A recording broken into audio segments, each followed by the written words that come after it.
Right now, as you watch this, there's a quiet voice in your head whispering about that thing you've been putting off. Maybe it's the business idea that visits you in the shower, the conversation you know you need to have, or the life change that makes your heart race with both terror and excitement. You've been carrying it for weeks, months, maybe even years, and every single day you don't act on it, something inside you withers just a little more. You tell yourself you're being smart, waiting for the right moment, gathering more information, making sure everything is perfect, but deep down you know the truth. You're not preparing. You're bleeding. Every postponed decision, every tomorrow that becomes today without action, every I'll start Monday that turns into I'll start next month, is quietly draining the life force from your dreams. What you're about to discover in the next few minutes will shatter the comfortable lie that inaction is safe. You'll see how the very act of waiting isn't protecting you from failure. It's guaranteeing it. But more than that, you'll understand how every day of delay is stealing something far more precious than time. It's stealing your identity as someone who makes things happen. This isn't another motivational speech about pushing through fear. This is about recognizing that the pain you're avoiding by not acting is nothing compared to the invisible agony you're already living with. The person watching this video right now has the power to become someone completely different by the time it ends. Not someone who thinks about change, but someone who creates it. The principles I'm about to share with you don't just move you toward your goals. They transform you into the kind of person who doesn't need to wait for permission, perfect conditions, or courage to appear. You become someone who acts in spite of doubt, who finds clarity through movement, who turns every small step into unstoppable momentum. If you're ready to stop paying the hidden price of inaction and start collecting the compound interest of consistent movement, then stay with me. And if this message is already shifting something inside you, subscribe now, because what comes next will change how you see every choice you make for the rest of your life. Number 1, the weight of silent stagnation. There is a thief in your house tonight, and you invited it in. It moves through your days without making a sound, stealing pieces of your soul so quietly that you barely notice until you wake up one morning and realize years have passed without a single meaningful step forward. This thief has a name, and its name is inaction. Right now, as I speak these words, there is something gnawing at the edges of your consciousness. A dream deferred, a goal postponed, a conversation avoided, a risk not taken. You've learned to live with this quiet discomfort, haven't you? You've made peace with the gentle ache of unfulfilled potential, telling yourself that tomorrow will be different, that next week you'll finally begin, that when the conditions are perfect, when you have more time, more money, more confidence, then you'll start living the life you know you're capable of. But here's what you haven't fully grasped yet. Every day you choose comfort over courage, safety over growth. You're not just postponing your dreams. You're actively participating in the slow erosion of your own identity. Each postponed decision doesn't just delay your progress. It whispers to your subconscious mind that you are not the kind of person who follows through, that you cannot be trusted with your own aspirations, that you are fundamentally unreliable in the most important relationship you'll ever have, the relationship with yourself. Consider the water that slowly seeps through a crack in a foundation. Day by day, the damage seems insignificant. The crack grows imperceptibly, the foundation weakens gradually, and life continues as normal on the surface. But beneath, something vital is being compromised. The structural integrity of the entire building is slowly being destroyed by this seemingly harmless trickle. This is exactly what daily inaction does to the architecture of your character. I once knew a man who carried a business plan in his jacket pocket for 12 years. 12 years. He would pull it out at coffee shops, review it with the enthusiasm of someone about to change the world, then fold it carefully and place it back in his pocket. He had every detail memorized, every contingency planned, every potential obstacle identified. He knew his market better than anyone in his industry. He had connections, experience, and enough saved money to fund his first year of operations, but he never took the first step. The plan became a talisman of his intentions rather than a blueprint for action. When I met him again after those 12 years, the dream was still in his pocket, but something had died in his eyes. The plan had become a monument to his own paralysis, a daily reminder of his capacity for self-betrayal. The cruel irony of inaction is that it feels safe in the moment, but becomes the most dangerous choice you can make over time. When you choose not to act, you're choosing a slow poison over a quick medicine. You're trading the temporary discomfort of effort for the permanent discomfort of regret. You're exchanging the risk of failure for the guarantee of unfulfillment. But here's where everything changes. The moment you recognize that inaction is not neutral, that it's not a pause button on your life, but an active choice with real consequences, you can begin to see your hesitation for what it truly is. It's not wisdom, it's not prudence, it's not patience, it's fear dressed up in reasonable clothing, and it's costing you more than any failure ever could. The weight of silent stagnation accumulates like compound interest, but in reverse. Instead of your efforts multiplying over time, your inaction multiplies the distance between who you are and who you could become. Each passing day doesn't just add 24 hours to your age. It adds 24 hours to the gap between your current reality and your potential reality. Your mind knows this truth, even when your conscious awareness resists it. This is why you feel that subtle tension when you see others taking the risks you've been avoiding. This is why success stories of people who started with less than you have can trigger such complicated emotions. It's not just inspiration you feel, it's recognition. Recognition that the only thing standing between you and your goals is not external circumstances, but your own relationship with action. What you must understand is that your body keeps score of every unkept promise you make to yourself. Your nervous system registers each moment of self-abandonment. Your spirit feels the weight of every dream you've let wither. This isn't metaphorical. This is biological reality. The stress of living below your potential creates real physiological changes in your body. Your posture changes when you walk past mirrors because some part of you knows you're not living up to your own standards. Your energy levels drop because maintaining the facade of contentment while feeling internal stagnation is exhausting work. The people in your life can sense this too, even if they can't name it. They feel the heaviness around you, the sense that you're holding back, that there's more to you than what you're showing the world. Relationships suffer when one person is living in perpetual postponement, because authenticity becomes impossible when you're not being authentic with yourself about your own capabilities and desires. But perhaps the cruelest aspect of silent stagnation is how it becomes self-reinforcing. The longer you wait to act, the more evidence you accumulate that you're not an action taker. The more evidence you accumulate that you're not an action taker, the harder it becomes to believe that you could be someone who follows through. It's a psychological quicksand that gets deeper the more you struggle against it, using the same mental patterns that got you stuck in the first place. The time has come to stop carrying your dreams in your pocket and start building them in reality. The foundation of your future self is being laid right now, in this moment. With every choice you make about whether to move forward or stay still, your identity is not fixed, your patterns are not permanent. Your past hesitation does not predict your future action. But only if you decide right here, right now, that the weight of silent stagnation has become too heavy to carry another day. Choose wisely, because the person you're becoming is watching, and they're depending on the choice you make in this moment. Number 2, excuses as a self-deception mechanism. Listen carefully to the voice in your head when you're about to take meaningful action toward your goals. Really listen. What does it say? I don't have time right now. I need to save more money first. I'm not prepared enough. I should wait until I feel more confident. I need to do more research. The timing isn't right. I'll start after the holidays, after the project at work, after I get my life together, after I feel ready. These words sound so reasonable, don't they? So logical, so responsible. But strip away the sophisticated language, and what you're really hearing is the voice of fear speaking in the dialect of rationalization. These aren't reasons. They're the ego's sophisticated defense system, designed to protect you from the possibility of failure by ensuring you never try.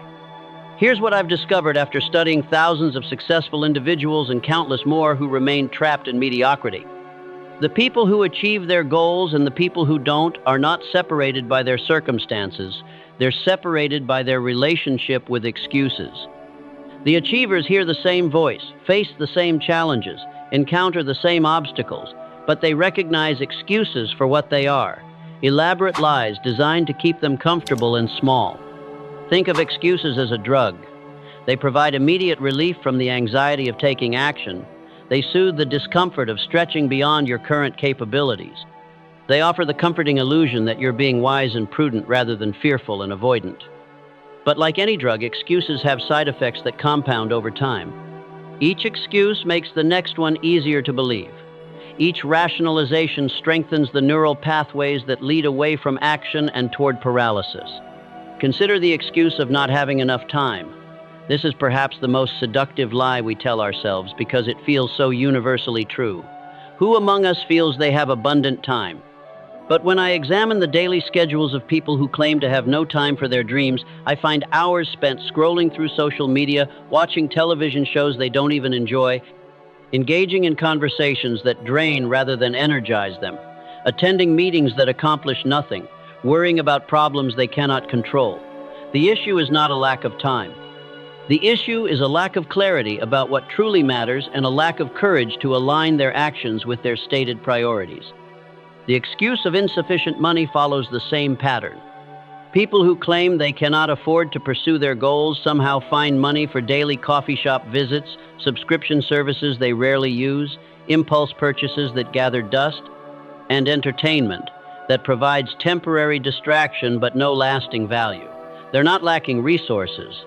They're lacking the willingness to redirect their resources toward what they claim to want most. The excuse of inadequate preparation is perhaps the most sophisticated form of self-sabotage because it masquerades as diligence. I've watched brilliant individuals spend years preparing to start businesses that could have been launched in weeks. I've seen talented writers spend decades planning novels they never begin. I've observed capable speakers avoid every opportunity to speak because they're not ready yet. But here's the secret they haven't grasped. Preparation without action is just procrastination with a college degree. There was a woman I knew who wanted to become a professional photographer. For 3 years, she researched cameras, studied lighting techniques, analyzed the portfolios of successful photographers, attended online workshops, and built an impressive collection of photography books. She could discuss aperture settings and composition rules with technical precision. She had every piece of equipment a professional might need, but she had never taken a single photograph for a client. When I asked her why, she said she wasn't ready yet. She needed to learn just a little bit more. 3 years later, she was still learning and still had never been paid for a photograph. Meanwhile, someone with a smartphone and the courage to call themselves a photographer was building a thriving business. The truth about readiness is this: you will never feel completely ready. Readiness is not a prerequisite for action. Readiness is a result of action. Confidence is not something you develop in isolation. Confidence is something you earn through experience, through taking action despite feeling unprepared, through proving to yourself that you can handle whatever comes. Every excuse you accept as valid makes the next excuse easier to believe. Every rationalization you embrace strengthens the part of your identity that avoids rather than engages. Every time you choose the comfort of delay over the discomfort of progress, you're voting for the person you currently are rather than the person you could become. But here's where the power lies. The moment you recognize an excuse as an excuse, it loses its hold over you. The moment you see through the sophisticated language to the fear underneath, you can choose differently. The moment you understand that courage is not the absence of doubt, but the decision to act in spite of it, everything changes. Your excuses are not protecting you. They're imprisoning you. Your rationalizations are not keeping you safe. They're keeping you small. The very thing you think you're avoiding by not acting, the pain of potential failure, is nothing compared to the pain of permanent regret. Stop negotiating with fear. Stop consulting with doubt. Stop seeking permission from uncertainty. The only preparation you need is the willingness to begin imperfectly and learn as you go. Number 3, the long-term impact of inaction. There are 2 types of pain in this world. The pain of discipline, which is temporary and leads to growth, and the pain of regret, which is permanent and leads to decay. Most people spend their entire lives trying to avoid the first type of pain, not realizing they're guaranteeing themselves a lifetime of the second.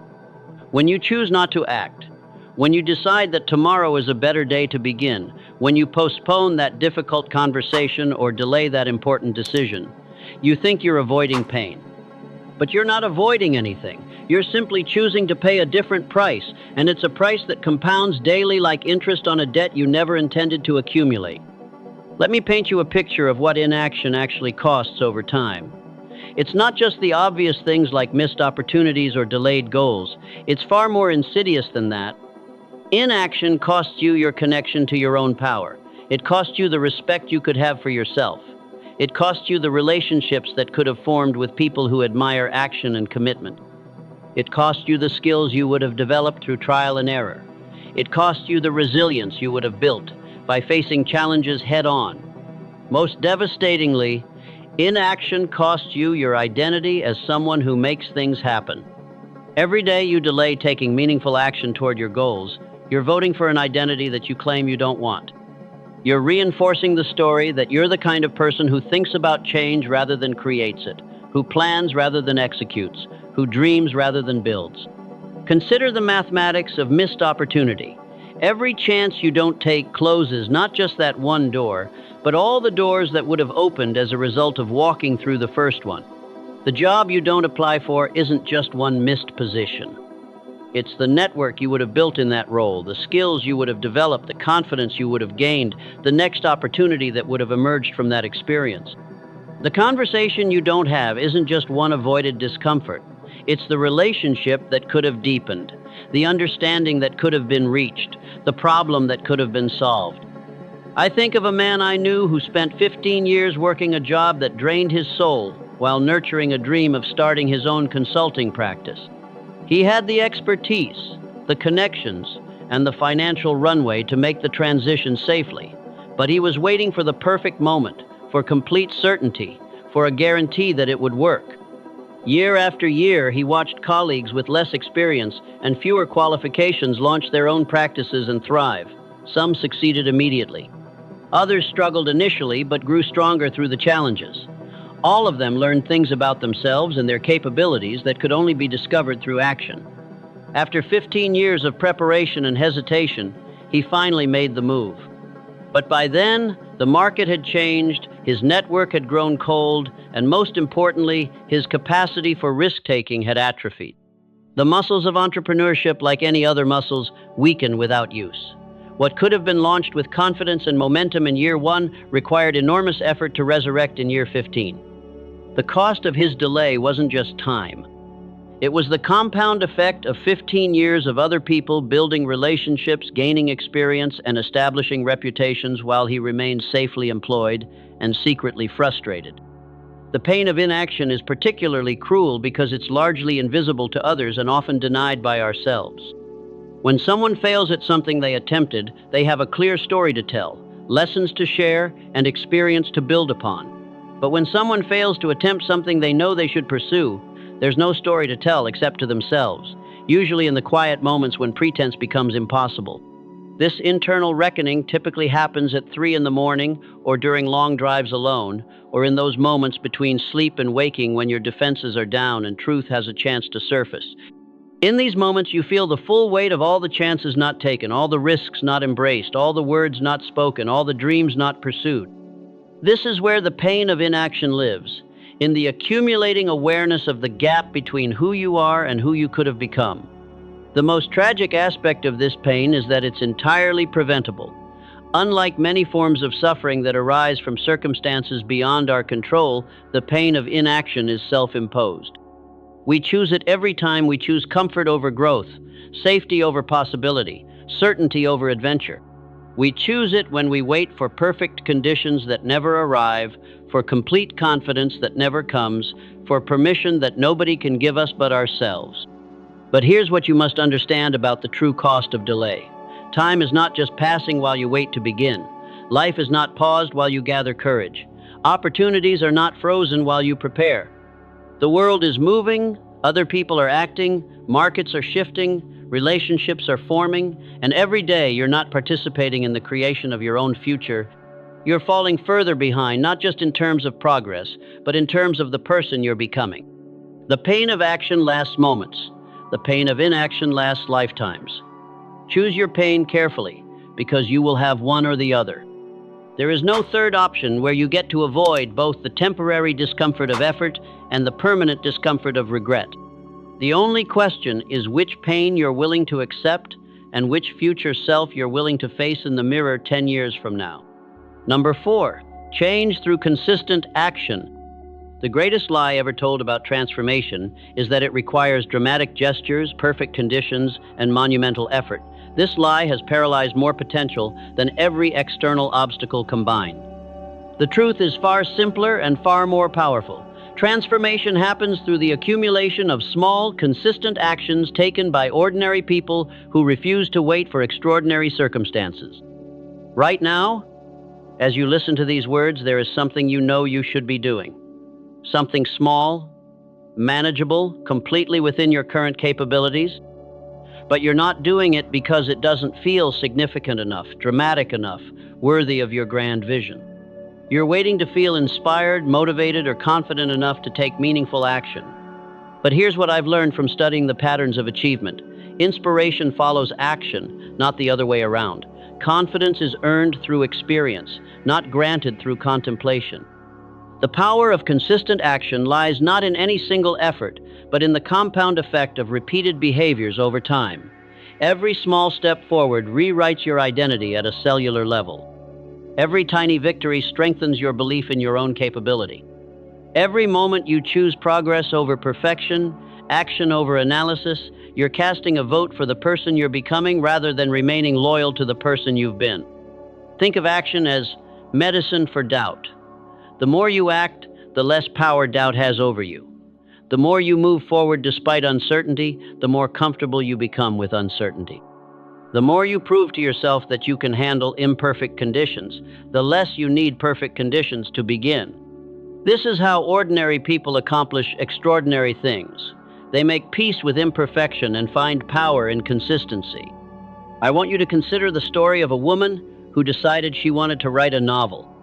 For months, she researched the publishing industry, studied successful authors, outlined elaborate plots, and created detailed character profiles. But she never wrote a single word because the project felt overwhelming and she didn't feel ready to begin something so ambitious. Finally, frustrated with her own paralysis, she made a different decision. She would write just one paragraph every day before work. Not a chapter, not a page, just one paragraph. The first day, she wrote about a character walking down a street. It felt insignificant, almost silly. The second day, she described what the character was thinking.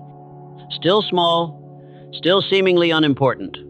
But by the end of the first week, something unexpected had happened. The daily practice of writing had begun to generate momentum. Ideas started flowing. The character began to feel real. The story started to take shape. By the end of the first month, she was writing multiple paragraphs without effort. By the end of the third month, she was writing full pages because the desire to continue the story had become stronger than the resistance to begin. 1 year later, she had completed her first novel, not through heroic bursts of inspiration, but through the power of showing up consistently with a commitment so small it was impossible to fail. The novel wasn't perfect, but it was finished, and in finishing it, she had transformed from someone who dreamed of being a writer into someone who was a writer. The identity shift didn't happen because of the completed book. It happened in the daily choice to write one paragraph, day after day, regardless of how she felt. This is the secret that high achievers understand. Clarity doesn't come from thinking about action. Clarity comes from taking action. When you move forward, even in small ways, new information becomes available. Paths that were invisible when you were standing still become obvious when you're in motion. Opportunities that couldn't be seen from your starting position reveal themselves as you progress. This is why planning can only take you so far. At some point, you must trade analysis for action, preparation for participation, theory for practice. The beauty of small, consistent actions is that they require no special talent, no perfect timing, no ideal circumstances. They require only the willingness to begin where you are with what you have, in whatever condition you find yourself. They transform the overwhelming into the manageable, the impossible into the inevitable, the someday into the today. But here's where most people sabotage themselves. They start with good intentions and initial momentum, but then they miss a day. And because they missed one day, they feel like they've broken the chain, failed the commitment, proven they can't follow through, so they quit. They abandon the practice instead of simply resuming it. They make the missing of one day mean something about their character rather than seeing it as information about their humanity. The truth about consistency is this: it's not about perfection, it's about persistence.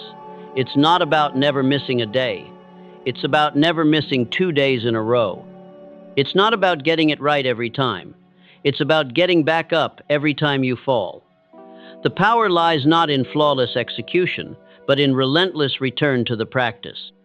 Every day you choose action over inaction, progress over perfection, you're building something more valuable than whatever external goal you're pursuing. You're building the identity of someone who does what they say they'll do. You're developing the muscle memory of follow-through. You're proving to yourself, one small step at a time, that you are capable of creating the life you truly want. Stop waiting for the perfect moment, the perfect plan, the perfect feeling. Perfect is the enemy of progress, and progress is the parent of all achievement. Start where you are. Start with what you have. Start with what you know.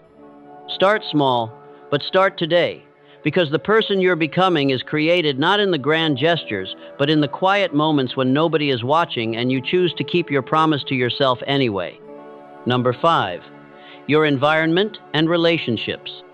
Look around you, not just at the physical space you occupy, but at the people who surround you, the conversations that fill your days, the energy that permeates your relationships. What you see is not accidental. It's a perfect reflection of what you've been tolerating in yourself. Your environment, both physical and social, is the external manifestation of your internal standards. And if you're not moving forward in life, if you're stuck in patterns of inaction and unfulfillment, I can tell you exactly what kind of environment you've created around yourself. You've surrounded yourself with people who are also stuck. Not necessarily bad people, not intentionally destructive people, but people who have made peace with mediocrity, who have accepted limitations as permanent, who have stopped believing that dramatic, positive change is possible for ordinary individuals like themselves. And in their presence, your own resignation feels normal, your own lack of progress feels acceptable, your own dreams feel unrealistic. This is one of the most overlooked aspects of personal transformation, the magnetic relationship between your level of action and the quality of people you attract into your life. People who are actively pursuing their goals, who are taking risks and making progress, who are committed to growth and excellence, these people are repelled by stagnation. They can sense it from across a room. They feel the heaviness of unfulfilled potential, the energy drain of perpetual complaint without corresponding action, the subtle toxicity of dreams that have been abandoned rather than pursued. Think of energy as currency. Dynamic, action-oriented people are very careful about how they invest their energy because they understand its value. They gravitate toward others who are also investing energy in meaningful pursuits, who are building rather than consuming, who are solving problems rather than complaining about them. If you're not moving forward in your own life, you have nothing to offer this caliber of person. You become energetically bankrupt in the currency that matters most to achievers. But here's the insidious part. The people who do accept your stagnation, who are comfortable with your lack of progress, who enable your excuses and validate your delays, these people have their own investment in keeping you stuck. Not because they're malicious, but because your growth would challenge their own comfortable relationship with limitation. Your success would highlight their own unfulfilled potential. Your courage would expose their own fear-based choices. I remember a man who decided to leave his corporate job to start his own business. When he shared his plans with his social circle, the response was overwhelmingly negative. His friends warned him about the risks, reminded him of his responsibilities, shared stories of others who had failed at similar ventures. They positioned themselves as voices of reason and wisdom, protecting him from making a terrible mistake. What they were really protecting was their own decision to stay safe, to avoid risk, to accept the security of employment over the uncertainty of entrepreneurship. His success would have been an uncomfortable mirror, reflecting their own unrealized possibilities. As he moved forward with his plans despite their discouragement, something interesting happened. The relationships that were built on mutual complaint, shared resignation, and collective limitation began to fade. People who had been close friends suddenly had less in common with him. Conversations that used to flow naturally became strained and uncomfortable, but simultaneously new relationships began to form. Other entrepreneurs started appearing in his life. People who were also building businesses, taking risks, and creating value began to gravitate toward him. His environment shifted to match his new identity as someone who acts on his dreams rather than just discussing them. Your physical environment tells the same story as your social environment.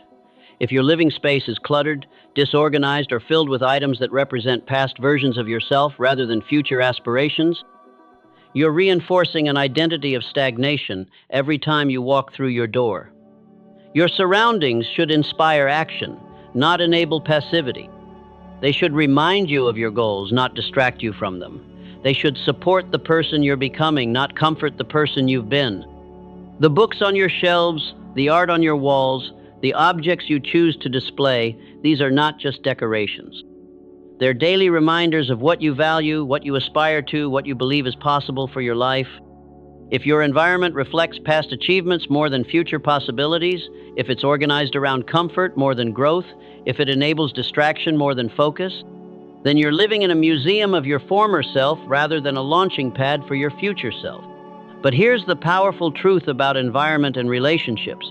They're not just consequences of your choices, they're also catalysts for new choices. When you deliberately surround yourself with people who are moving forward, their energy becomes contagious. When you organize your physical space to support your goals rather than your habits, every interaction with that space becomes a prompt for progress rather than a trigger for procrastination. The fastest way to change your life is to change your environment. The fastest way to change your environment is to change your standards for what you'll tolerate. Stop making excuses for people who consistently make excuses. Stop enabling others' limitation while claiming you want to transcend your own. Stop participating in conversations that drain your energy while contributing nothing to your growth. Start seeking out people who are doing what you want to do, who have achieved what you want to achieve, who possess the qualities you want to develop. Their presence in your life will do more to motivate consistent action than any book, any video, any motivational speech ever could. They'll show you, through their daily example, that the life you want is not only possible, but normal. Your environment is voting on your future every single day. Make sure it's voting for the person you want to become, not the person you've been. Because the company you keep and the spaces you inhabit will either pull you toward your goals or away from them. There is no neutral ground. Choose wisely. Number 6, final comparison. Acting versus not acting. At the end of every day, you face a fundamental choice that will determine the trajectory of your entire life. This choice is so simple that most people overlook its profound importance, so obvious that its power is often ignored, so basic that its consequences are rarely calculated until it's too late to change them. The choice is this: to act or not to act on what you know you should do. Both choices have a price. Both paths require something of you. Both demand a payment that cannot be avoided, only selected. The question is not whether you'll pay a price for your choices, because you will. The question is which price you're willing to pay and which future you're willing to live with. When you choose to act, the price is immediate and visible. You pay with effort, with discomfort, with the vulnerability that comes from putting yourself in situations where failure is possible. You pay with the temporary anxiety of stepping outside your comfort zone, the short-term stress of learning new skills, the momentary embarrassment of being imperfect in public. You pay with your time, your energy, and sometimes your money. You pay with the opinions of others who may judge your choices, question your decisions, or resent your courage to pursue what they've convinced themselves is impossible. This price is real, it's tangible, it's often uncomfortable, but here's what you must understand about the price of action. It's finite. The discomfort of effort ends. The anxiety of beginning fades. The awkwardness of learning dissolves into competence. The vulnerability of risk transforms into the confidence of experience. Every payment you make in the currency of action purchases something permanent: growth, skill, resilience, self-respect, and the unshakable knowledge that you are capable of more than you previously believed. When you choose not to act, the price feels different. It seems almost pleasant at first. You pay with comfort, with the familiar embrace of routines that require nothing new of you. You pay with the security of known limitations, the safety of predictable outcomes, the ease of living within the boundaries you've already established. This price feels like no price at all in the moment of choosing. It feels like wisdom, like patience, like prudent restraint. But the price of inaction is the most expensive investment you'll ever make because it compounds daily, and the debt is paid with the most valuable currency you possess: your potential. Every day you choose not to act on your goals, you're withdrawing from an account that can never be replenished. You're trading irreplaceable time for temporary comfort. You're exchanging unrepeatable opportunities for the illusion of safety. The cruel mathematics of inaction work like this. While you're waiting for perfect conditions, other people are creating value with imperfect conditions. While you're preparing to begin, others are learning through doing. While you're studying the theoretical, others are mastering the practical. While you're planning your someday, others are building their today. The gap between who you are and who you could be doesn't remain static while you delay. It widens with every passing day that you choose comfort over courage. I want you to imagine two versions of yourself, separated by 5 years of daily choices. The first version chose action despite fear, progress despite uncertainty, growth despite discomfort. This version accumulated experiences, developed skills, built relationships, created value, and most importantly, proved to themselves that they could handle whatever life presented. They made mistakes, faced setbacks, encountered failures, but each challenge became a stepping stone rather than a roadblock. The second version chose safety over growth, comfort over challenge, certainty over possibility. This version accumulated regrets, maintained limitations, preserved insecurities, and most tragically, proved to themselves that they were right to be afraid, right to wait, right to doubt their own capabilities. They avoided the temporary pain of effort, but accepted the permanent pain of unfulfillment. Now here's the question that will determine your future. Which version of yourself do you want to meet in 5 years? Which story do you want to be able to tell? Which life do you want to have lived? Because the choice you make today, this moment, as you listen to these words, is the first vote in that election. Every choice you make from this point forward is another vote, and the winner will be determined not by your intentions, not by your plans, not by your hopes, but by your actions. The pain of action is temporary and leads to permanent growth. The pain of inaction is permanent and leads to temporary comfort. Both involve suffering, but only one involves progress. Both require sacrifice, but only one purchases advancement. Both demand payment, but only one provides return on investment. Here's what I know about human nature after decades of studying success and failure. You already know what you should do. You've known for weeks, months, maybe years. The information you're waiting for already exists in your mind. The opportunity you're preparing for already exists in your reality. The person you need to become in order to achieve your goals already exists within your potential. The only thing missing is your decision to begin despite the fear, to continue despite the obstacles, to persist despite the setbacks. Movement is always superior to paralysis. Progress is always better than perfection. Action, even imperfect action, is infinitely more valuable than perfect inaction. The people who achieve their goals are not the people who wait for ideal conditions. They're the people who create ideal outcomes from imperfect conditions through the consistent application of persistent effort. Your life is not a dress rehearsal. Your dreams are not practice runs. Your potential is not unlimited time. Every day you postpone action is a day closer to a future where action is no longer possible. Choose action. Choose growth. Choose the temporary discomfort of effort over the permanent discomfort of regret. Choose to be the person who moves toward their goals rather than the person who moves away from their fears. Choose to pay the price of progress rather than the price of stagnation.